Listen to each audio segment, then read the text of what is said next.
정치권 상황에 하이킥을 날리는 속 시원한 정치 토크쇼 거침없이 하이킥 시작합니다. 장성철 공론센터 소장 그리고 장윤선 정치전문기자 두 분과 함께합니다. 어서 오세요. 안녕하세요. 네, 안녕하세요. 네, 광복절 연휴인데도 나와주셔서 너무나 감사합니다. 불러주셔서 감사합니다.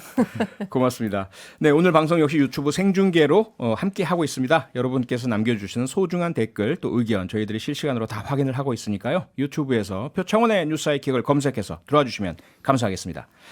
먼저 오늘 윤석열 대통령이 광복절 경축사 메시지를 냈는데요. 자유라는 말이 굉장히 많이 나왔고 한일 관계를 빠르게 회복하겠다 이렇게 밝힌 점이 가장 핵심으로 지금 짚어지고 있는 것 같습니다. 어떻게 들으셨는지. 장성철 소장님 어떻게 들으셨습니까? 자유가 33번 하셨고 독립 18번, 국민 15번, 세계 12번 이렇게 말씀하셨는데 예. 핵심은 두 가지였던 것 같아요. 그러니까 일본 새로운 관계, 일본은 힘합쳐야 하는 새로운 이웃이다. 신한일 관계를 선언하는 것과 네. 북한에 대해서 우리가 여러 가지 지원을 하겠다. 담대한 구상의 로드맵을 발표하셨는데 네. 기본적으로 한일 관계 같은 경우에는 김대중 오부치 선언을 좀 계승을 하겠다. 그래서 한일 관계를 좀 회복하겠다라는 건데 예. 이것은 작년 11월 달에 본인이 이제 대선 후보 과정 중에서도 한번 얘기하셨던 거예요. 네. 그래서 김대중 오부치 선언이라는 것이 뭐냐면은 일단은 일본은 통렬한 반성과 사죄를 표명해라. 그렇죠. 그러면은 우리 대한민국은 미래로 나아가는데 노력을 하겠다. 이건데 네. 자칫 잘못하면 짝사랑이 될 수도 있을 것 같아요. 우리만 지키는. 그렇죠? 네, 그러니까 일본이 통렬한 사죄와 반성을 할 생각이 지금도 없잖아요. 그러니까요. 오늘 같은 경우도 기시다 총리가 뭐 야스쿠니 신사에 공물을 예. 이렇게 헌납을 했다라고 하는 것을 보면 네. 기본적으로 이것이 우리만 음. 그냥 다가가서 자, 우리 북한에 대응을 해야 되니까 우리 관계 회복합시다. 라는 짝사랑으로 끝나지 않을까라는 좀 걱정이 있고요. 예. 이런 점에서 이용수 할머니께서는 역사 위안부 문제에 대해서 한마디도 없었던 것은 좀 안타깝다라고 얘기를 하셨는데 네. 변수가 좀 있는 것 같아요. 19일 날 대법원에서 강제징용과 관련해서 판결이 곧 나오지 않습니까? 그렇죠. 그게 또 어떻게 되느냐에 따라서 또 한일 관계가 어떻게 될지 또 참 이게 어렵고 어려운 한일 관계입니다. 그러게요. 장윤선 기자님은요? 근데 일단 제가 첫 번째로 좀 드리고 싶은 말씀은 네. 이제 광복절 기념사가 제2의 취임사가 될 거라고 얘기를 많이 했어요. 보수 패널들도 하셨고 뭐 저는 안 했어요. 맞아요. 장 소장님은 안 하셨어요. 예. 네. 역시 예측의 달인. 예. 근데 생각보다 너무 내용이 없었다. 그러니까 그 아주 뭐 이를테면 한일 관계가 됐든 남북 관계가 됐든 그리고 국내 정치 현안이 됐든 예. 대북 메시지가 됐든 뭔가 좀 강력하고 국민들이 와 저거야라고 감동할 만한 그런 메시지가 전혀 없었다. 그래서 그런 면에서 대단히 좀 실망스러운 광복절 기념사였다 이런 말씀을 먼저 드리고 싶고요. 네. 두 번째로는 그 대통령과 윤석열 정부가 지향하는 그러니까 지향한다기보다 이제 지금 현재의 국제 정세를 신냉전 시대로 규정하고 있는 것 같아요. 아, 예. 그래서 한미일 삼각 동맹의 중요성을 굉장히 강조하면서 네. 한미일 대 북중러 그러니까 신냉전 삼각 동맹 속에서 빠르게 한일 관계를 복원해야 된다는 어떤 절체절명의 과제를 갖고 있는 것처럼 보여요. 그런데 사실 네. 이것은 미국의 요구이고요. 예. 기본적으로 동북아 평화 체제를 위해서는 육자 회담을 비롯해서 동북아 다자 외교 관계가 굉장히 중요한데 네. 북한이나 중국이나 러시아에 대해서 꼭 그렇지만은 않은 입장을 좀 피력하고 있는 것이 좀 문제가 아닌가 싶은데요. 뭐 좀 더 세부적으로 말씀을 좀 드리자면 앞서 이제 장 소장님도 말씀을 하셨지만 김대중 오부치 선언에서 오부치는 말씀하신 대로 그 통절한 반성이 있었습니다. 한국인들에게 식민지 지배를 통해서 대단히 큰 상처와 고통을 안겼다. 이 점에 대해서 통절한 반성을 하고 그리고 마음으로부터 사죄를 한다고 얘기를 했기 때문에 김대중 오부치 선언. 그래서 미래로 가는 한일 관계가 가능했었어요. 그런데 말씀해 주신 대로 아베와 아베파 물론 이제 아베가 사망을 했지만 아베파는 여전히 그 일본의 가장 큰 최대 계파로서 네. 전혀 그런 생각이 없거든요. 그리고 특히 이제 위안부 문제라든가 강제징용 문제와 관련해서도 저는 윤덕민 주일대사의 망언 문제를 그냥 넘어갈 것인가에 대해서도 한번 논의가 필요한데요. 예. 무슨 얘기냐면 그 강제징용에 대해서 지금 해결하는 방법이 미쯔비시가 돈을 내야 되는데 안 낸다고 하니까 자산을 동결해서 현금화해야 된다고 하는데 현금화하면 안 된다라고 주장을 하고 있어요. 그래서 피해자 단체들이 예. 이 사람이 일본 사람이 사람이냐 한국 사람이냐 어떻게 한국의 공무원이 그런 말을 할 수가 있냐라고 비판하고 있는데 이 문제에 대해서 윤석열 정부에서 아무 얘기가 없거든요. 네. 그래서 이 점에 대해서도 좀 그러니까 짚어야 되는 이슈가 있는 것이죠. 근데 이런 문제에 대해서 그냥 넘어가는 게 제일 큰 문제인 것 같고요. 또 예. 하나는 남북 관계에 대해서도 뭐 개성공단 재개라든가 금강산 관광 문제라든가 소위 북한의 안보 이슈를 해소할 만한 그런 구체적이고 직접적인 내용이 전혀 없었고 사실상 비핵개방 3천 이명박 정부 시절에 얘기했던 비핵개방 3천에 준하는 수준으로밖에 얘기를 안 했는데 오늘 이제 기자들한테 김태호 안보실장 안보 1차장이죠. 네.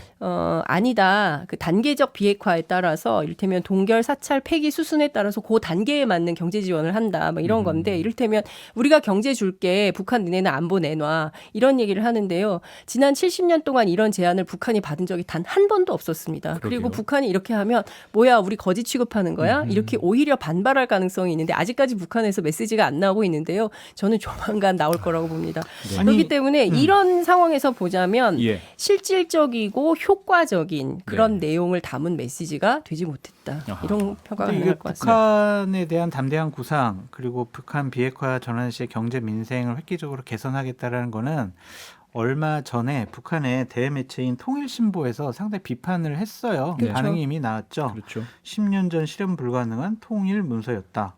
역사의 쓰레기통에 던져버려라.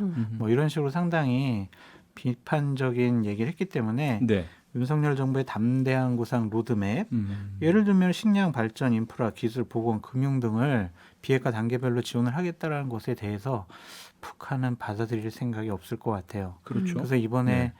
광복절 경축사 같은 경우에는 자칫 잘못하면 일본과 북한에 대한 짝사랑 연서에 그칠 가능성도 높을 것 같다. 근데 앞으로 기대해 봐야죠. 지금 뭐 100일밖에 안 됐잖아요. 네. 한일 문제 어떻게 풀어갈지, 북한 문제 어떻게 풀어갈지 예. 아직 기대를 접지 말고 한번 기대해 보시죠. 근데 네. 저는 좀 네. 윤석열 정부하고 윤석열 대통령에게 좀 드리고 싶은 당부 말씀이 좀 지속적인 만남, 교류 이런 게 좀 중요하고 정치가 사실 그렇잖아요. 뭐 만나야 뭔가 이제 이슈가 생기고 그거를 해결하기 위해서 단계적 발전을 해나갈 수 있는데 예. 그런 얘기가 비어 있어요. 그래서 약간 허공에 대고 메시지를 계속 던지는 상황이어서 정말 실제로 그렇게 하고 싶은 마음이 있는 것인가에 대한 의문도 갖게 하는 것 같습니다. 소위 액션 플랜이 없다 이 말이죠. 맞습니다. 네. 알겠습니다. 상승철 소장님께서 이제 100일밖에 안 됐다 기대를 해보자라는 말씀 주셨는데 자 100일 예. 기대도 해야 되지만 평가도 해야 될 시기 아닙니까? 취임 100일 어떨까 뭐 지지율 얘기는 우리가 많이 했고요. 과연 어떻게 우리가 평가를 할 수 있을까? 장윤성 기자님 먼저 좀 평가 좀 해보시죠. 윤석열 네. 대통령 100일. 100일 제가 사실은 참여연대 토론이 있어서 100일 그 토론문을 길게 오늘 쓰고 왔는데요. 네. 좀 찾아봤어요. 무엇을 칭찬할 수 있을 것인가. 근데 딱 인상적인 것 하나는 도어 스태핑인 것 같습니다. 도어 스태핑. 네, 도어 스태핑은 정말 잘하신 것 같아요. 왜냐하면 네. 역대 정부, 특히 이제 문재인 정부가 소통을 하겠다고 굉장히 강조를 했었는데 기자회견 잘 열심히 안 하셨거든요. 예. 그래서 소통에 적극적이지 않으셨어요. 그래서 네. 뭐야 원래 했던 얘기랑 다르잖아 이런 기자들의 비판이 굉장히 많았는데 도어 스태핑은 굉장히 잘하셨는데 준비되었는가 도어 스태핑을 할 만큼의 준비가 충분했었는가 이 점에 대해서는 의문부를 찍을 수밖에 없다라는 네. 생각이 들고 뭐 우리 늘 얘기했어요. 인사 문제 또 그 뭡니까 그 정책 난맥상 예. 그리고 김건희 여사 리스크 문제 뭐 등등 수많은 이슈들이 있지만 지난 100일간 이렇다 할 만한 처방전을 국민들께 보여주지 못했다. 그렇기 때문에 오늘 네. KBS, MBC 동시에 다 여론조사를 했는데 국정운영 잘한다. KBS가 28%고 MBC가 28.6%더라고요. 그러니까 비슷합니다. 그러니까 예. 국민들이 보고 있는 것은 여전히 4명 가운데 3명은 윤석열 정부에 대해서 잘하지 못한다라고 평가를 하고 있는 것이기 때문에요. 네. 지금 상황에서 보면 또 그 책임이 누구에게 있냐 이걸 물어봤는데 윤석열 대통령 본인에게 있다는 게 제일 높아요. 윤석열 대통령과 윤핵관이 네. 가장 높은 프로테이지를 차지하고 있기 때문에 어떻게 보자면 이제 스스로 만든 문제를 스스로 해결해야 되는 그런 상황에 놓여 있는 것이 아닌가 싶고요. 네. 특히 다른 것은 몰라도 정책 문제와 관련해서는 정말 일관성을 가지고 혼선 없이 국민들에게 깔끔하고 깨끗한 메시지를 좀 내보내는 노력을 좀 해주시면 어떨까 이런 네. 생각이 좀 듭니다. 장성철 소장님께서는 윤석열 정부 100일 어떻게 평가하십니까? 기대에 미치지 못했죠. 네. 잘못한 부분도 많고 국민의 눈높이에 맞지 않는 여러 가지 결정을 하셨죠. 여러 여론조사 기관에서 윤석열 정부 뭘 잘했어요?라고 물어봤을 때 긍정평가가 지금 30% 정도 내외잖아요. 네. 거기에서 뭘 잘했습니까?라고 물어보니까 잘 모르겠는데 잘한 것 같아요가 가장 높아요. 네. 그것이 현 정부를 평가하는 가장 기본적인 생각들이 아닐까? 국민들께서 생각하시는. 네. 그러니까 뭔가 많이 부족한 거죠. 공정하고 상식적인 나라, 정의로운 나라 만들겠다라고 했는데 과연 무엇이냐라는 거였죠. 네. 기본적으로 뭐 언론 여론조사 기관에서 뭘 잘했냐 긍정평가 한다고 했을 때 열심히 한다. 전반적으로 열심히 한다. 이것이 가장 높다라는 것 자체가 뭐를 구체적으로 특정하게 국민들에게 각인시키지 못한 것 같아요. 네. 전 정권을 좀 전 정권의 부정부패 비리를 좀 척결했다. 아니면은 전 정권을 극복을 했다. 결단력, 추진력이 있다.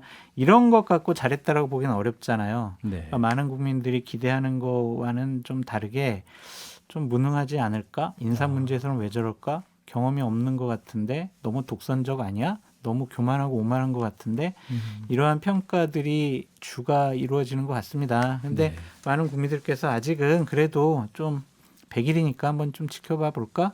그래서 17일 날 네. 100일 기자회견과 그 후에 조치가 될 여러 가지 사안들에 대해서 다시 한번 좀 기다려 보시죠. 네. 네. 어떻게 해요, 이거? 좀 전에 장윤성 기자께서 여론조사 언급을 하셨는데요. KBS 조사는요. 한국리서치가 12일에서 14일 사이 전국 18세 이상 성인 1000명을 대상으로 실시한 조사였고요. MBC의 조사는 코리아 리서치 인터내셔널이 12일에서 13일 사이 전국 18세 이상 남녀 1002명을 대상으로 이루어진 조사였다는 거 말씀을 드립니다.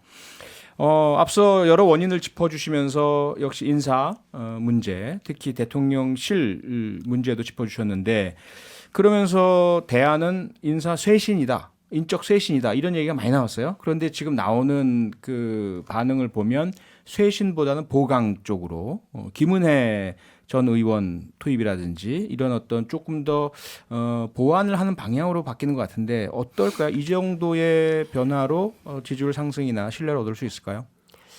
어렵지 않을까요? 제가 보기엔 장 소장님이 저보다 내용을 훨씬 많이 알고 장 계시는 소장님 것 어떻게 같아요.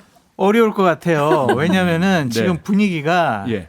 예를 들면 비서실장 안 바꾼다. 음흠. 홍보수석도 안 바꾼다. 정무수석도 안 바꾼다. 대변인도 안 바꾼다. 여기에 일단 홍보특보로 김은혜 전 의원만 좀 보강을 하겠다. 그러게요. 그러니까 이거는 어떤 의미냐면요. 우리는 열심히 하고 좀 잘하고 있는데 국민들에게 알려드리는 홍보가 좀 부족한 것 같아. 이걸 조금 더 국민의 눈높이에 맞게 좀 정치권에서 좀 노련하게 했던 분이 오셔가지고 제대로 좀 홍보 좀 해봐. 네. 이거거든요. 그 상품은 괜찮은데 포장이 안 좋았어. 그렇죠. 포장 좀 잘하자 이거네요. 네, 그런 의도가 있는 것 같고 예. 또 하나 문제는 지난주 금요일까지만 해도 이제 대통령께서 바꾸시려고 생각을 했었고 여러 사람 추천을 받은 거는 맞는데 네. 대부분 좀 안 하시겠다고 한 것 같아요. 지금 현재 상황에서. 예.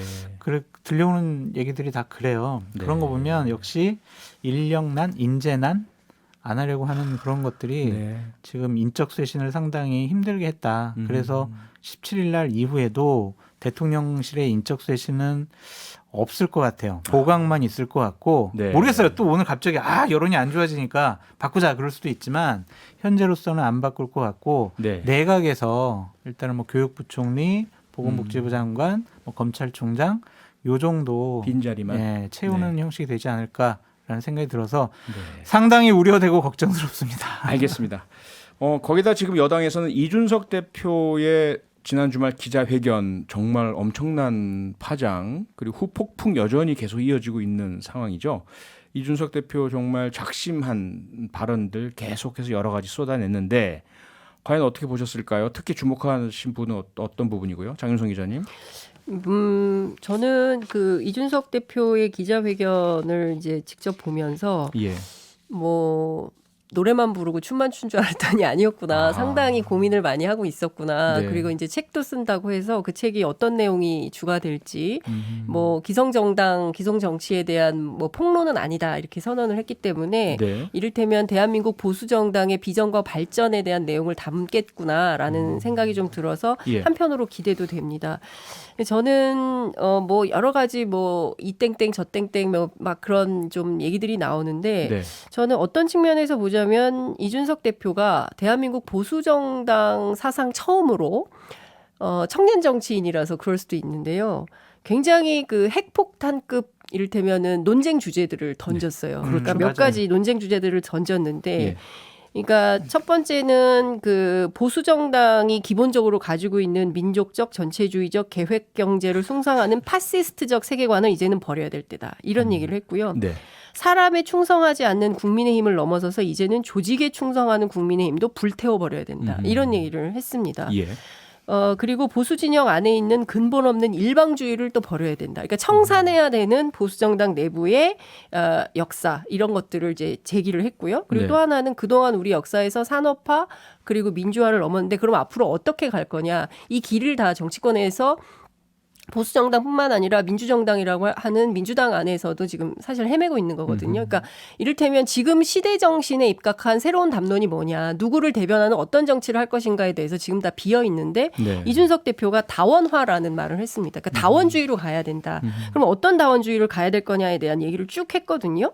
그래서 저는 그동안에 있었던 반공 이데올로기, 그러니까 뭐 당대표 쫓아낸 다음에 막 그 뭐 서해 공무원, 이를테면은 이제 네. 북송 어민 이런 문제들을 제기했지만 그게 성공했냐, 실패하지 않았냐. 그러면 반공 이데올로기에서 벗어나서 새로운 담론을 어떤 얘기를 할 것이냐에 대해서 이제 얘기를 하고 그리고 사실상 그 대통령 리더십에 대해서 지도력의 위기다라는 얘기를 던졌거든요. 그렇죠. 그러니까 사실 제대로 된 보수 정당이라면 이준석 대표가 던진 수많은 의제들에 대해서 본격적인 토론이나 논쟁이 시작돼야 되고 그래서 이후에 보수 정당이 어떻게 갈 건가에 대한 그림을 그려야 되는데 네. 이 땡땡 저 땡땡 이 얘기만 하고 있는 거거든요. 양보고요. 뭐 여기만 집중하죠. 그러니까요. 예, 표현에만. 거기 그 네. 표현에 집중하고 예. 그게 잘못됐다. 그리고 이준석이 너무 예의가 없다. 무리하다. 뭐 무례하다. 예. 뭐 이런 아주 기초적인 에티튜드만 이야기를 하고 있는데 본질은 네. 거기에 있지 않다고 생각합니다. 그러니까 공정 문제, 젠더 문제, 차별 문제, 사회적 약자의 문제, 사회적 갈등의 문제, 소위 지금 21세기에 제기되고 있는 청년 정치 담론들을 어떻게 담을 거냐 이걸 좀 얘기해보자라고 얘기를 했다는 점에서 저는 좀 의미 있는 진전이라고 생각을 합니다. 네. 장순철 소장님은요? 우리 장 기자님께서 너무 정리를 잘해 주셨어요. 뭐 세미나 발표 들은 것 같아요. 죄송합니다. 너무 잘해 주셨고. 죄송해요. 아니 네. 아닙니다. 잘 들었습니다. 저는 이 부분이 가장 와닿았어요. 네. 그러니까 이준석 대표가 저는 그들과 끝까지 싸울 것이고 그들이 가장 두려워하는 방식으로 가려고 합니다. 이 부분을 어떻게 할 것이냐라는 것이 상당히 네. 이제 궁금하기도 하고 흥미롭게 좀 지켜보고 싶습니다. 여러 가지 이준석 대표가 그 자리에서 뭐 윤핵관과 윤석열 대통령을 공격하고 앞으로 보수파가 나아가야 될 방향에 대해서는 장윤성 기자님 너무 잘 설명해 주셨고요. 저는 그 이준석 대표가 그들이 가장 두려워하는 방식이 뭘까?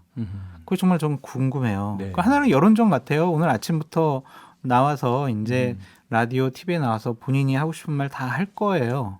그것이 자칫 잘못하면 보수파 국민의힘의 분란을 일으킬 수도 있지만 어쨌든 국민의힘이 비이성적이고 비합리적으로 이준석이라는 젊은 정치인을 내치려고 했던 그 반지성주의와 좀 싸우겠다라고 저는 일으켜지거든요. 네. 여기서 많은 핵폭탄급의 여러 가지 얘기들을 하나씩 풀어놓지 않을까라는 생각이 들고 네. 그거의 결정판은 어쨌든 책이죠.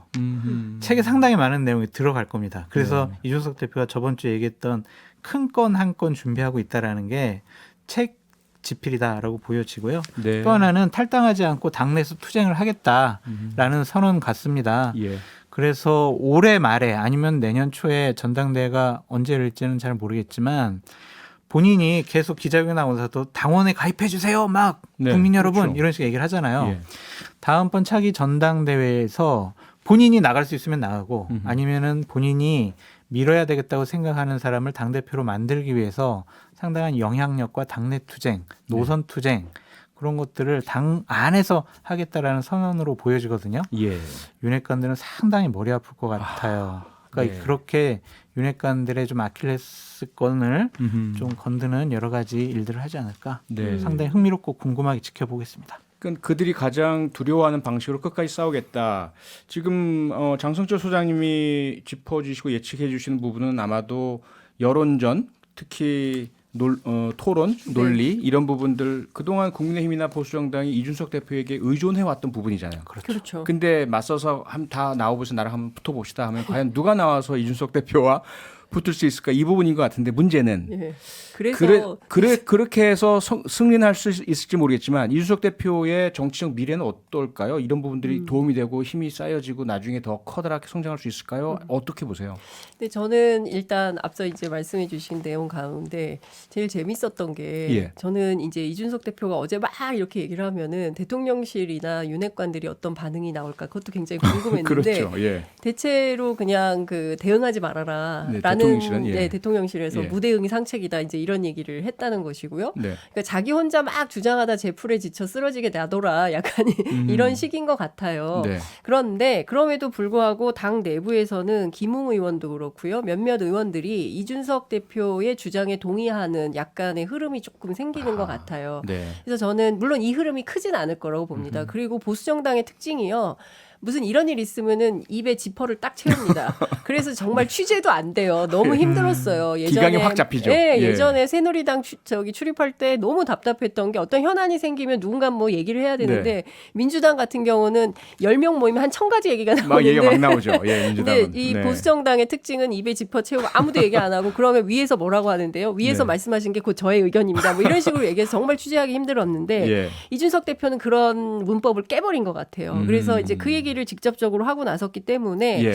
저는 이제 왜 생각들이 없으시겠어요. 그렇지만 어찌됐든 다음 공천에서 본인에게 어떤 불이익이 있을지 모르니까 그 두려움 때문에 다 입을 닫았던 건데 예. 예컨대 새로운 분위기가 형성됐을 때 그때도 가만히 있을까? 좀 그러진 않을 거라고 생각이 되고 저는 좀 긍정적인 좀 대화의 흐름이 좀 잡혔으면 좋겠다 이런 기대를 좀 하고요. 네. 이준석 대표가 여가부 폐지에 대해서 뭐라고 얘기했냐면 여가부 폐지 자체가 중요한 게 아니라 어떤 아젠다를 발굴하고 공론화 기능이 상실했다는 것이 더 큰 문제다 이런 얘기를 했거든요. 예. 근데 그런 차원에서 보자면 예컨대 지금 이준석 대표가 제기한 이런 이슈들에 대해서 소위 이제 당의 주류 그리고 그 당 지도부가 이걸 받아서 이 제기된 이슈에 대해서 우리가 한번 긍정적으로 토론을 해보자 이러면 저는 이준석 대표의 정치 생명이 길어질 것이고 그게 아니라 앞서 말씀드린 대로 입에 지퍼 딱 채우고 우리는 무대응이 상칙이야 아무도 예. 얘기하지 마 지쳐 쓰러질 때까지 놔둬라고 한다면 굉장히 지리멸렬한 싸움이 계속 갈 수도 있겠죠. 일각에서는 이준석 대표가 계속 이렇게 얘기하면 실제로 경찰 조사가 기소 흐름이나 이런 게 잡혀서 감옥 가는 거 아니야? 이런 얘기들도 있습니다. 왜냐하면 아하. 입에 지퍼를 채워야 되니까요. 네. 그래서 이런 얘기들이까지 나오고 있는 상황인데 그야말로 보수정당이 1980년대로 돌아가는 그렇죠. 건가요? 그래서 보수정당이 앞으로 자신들의 운명을 네. 어떻게 가져갈 것인가에 굉장히 중대한 기로에 있다고 저는 생각합니다. 아이, 아하. 장 기자님이 이준석 대표 감옥 가는 거 아니야? 막 그런 얘기가 제가 뜨끔해가지고 저도 요즘에 많이 듣는 얘기가 그거예요. 아, 그래요? 감옥 간다고요? 아니 너 보수파 패널로서 왜 예. 자꾸 국민의힘이나 윤석열 대통령 비판하냐? 네가 민주당 패널이냐? 네. 막 이런 식의 얘기를 많이 하거든요. 저도 그런 얘기 많이 들었어요. 에 진짜요? 뭐 저는 수없이 들어오는 이야기인데 아니 그 저희 쪽에서 아, 네. 그런데 잘못한 거를 잘했다라고 옹호하고 방어해주고 칭찬해준다고 해서 네. 합리적인 국민들이 그래 저 패널 잘하는구나 저 패널 얘기 듣고 국민의힘 지지해줘야지 그러겠냐고요. 그렇죠. 잘못한 것은 잘못했다고 그렇죠. 해야 되는 맞아요. 자기정화 기능이 있어야 된다라는 말씀을 드리고 싶고요. 네. 어쨌든 이준석 대표가 윤핵관들이 가장 두려워하는 방식은 결국에는 그걸 거예요. 윤핵관들은 이준석 대표 쫓아낸 게 당권을 잡아가지고 공천권을 행사하겠다는 건데 예. 어쨌든 그렇게 순순하게 두고 그냥 놔두진 않겠다. 냅두지 않겠다. 예. 그런 것 같습니다. 아하, 그게 핵심이다. 자, 장성철 소장님도 지금 말씀 주셨지만 보수 진영에 계신 분으로서 네. 제대로 합리적으로 잘 돼야 되겠다라는 쓴소리 많이 하시고 네. 그러면서 이제 상당히 좀 소외감도 느끼시고 이런 많이 느끼죠. 상태입니다. 지금 이준석 대표가 던진 작심, 네. 좀 온몸을 던지고 자기 모든 것들을 던져서 한번 싸워보자. 감정도 실려 있긴 하겠지만 보수 정치의 어떤 흐름은 이들은 안 된다. 바꾸자. 사람도 바꾸자. 이거 같은데 네. 어떻게 보세요? 지금 이 그러한 외로운 싸움이 꺾여버리면 여전히 현재 같은 분위기 계속 갈 거고. 그 여러 가지 포인트가 있어요. 예. 그러니까 시간이 너무 짧은데 17일 날 이제 가처분 신청에 대한 심리가 열리잖아요. 네. 이번 달 안에 가처분 결정이 나올 것 같아요. 네. 인용이 된다 그러면 다른 차원의 문제들이 발생하는 거고 아, 그렇죠. 그것이 그냥 기각이 돼버리게 된다면 이준석 대표가 다른 방식의 노선 투쟁을 해야 될 거예요. 그리고 결국에는 윤핵관들이 당권을 잡을 수밖에 없죠. 뭐 예. 지금 유승민 대표가 1등에 나오긴 하지만 윤핵관들이 그거를 쳐다보고 있지는 않을 거예요. 네. 하지만 2024년도 총선을 앞두고 예. 공천 과정 중에서 정말 이렇게 비합리적이고 비상식적인 정당에 대해서 국민들이 과연 지지를 할까? 지지를 하지 않고 백석도 못 얻을 거야 라는 전망이 나오게 되면 네. 윤핵관들 뒤로 물러나고 이준석 다시 불러와 20, 30대가 합쳐져야 돼 이러한 얘기가 나올 수밖에 없거든요. 아, 그래서 여러 가지 포인트에서 장애물들을 네. 잘 넘어가야 되는데 잘 상황에 될지. 어떤 영향력이 크겠네요. 그렇죠. 알겠습니다. 나중에 좀 시간을 주시면 자세하게 좀 한번 짚어봤으면 좋겠습니다. 예, 다음에 한번 좀 깊이 한번 짚어보죠. 오늘은 여기까지 하겠습니다. 지금까지 장윤성 기자, 장성주 소장 두 분과 함께했습니다. 두 분 수고하셨습니다. 네, 감사합니다. 고맙습니다. 평일 저녁 6시 5분에 여러분을 찾아갑니다. MBC 라디오 표창원의 뉴스 하이킥.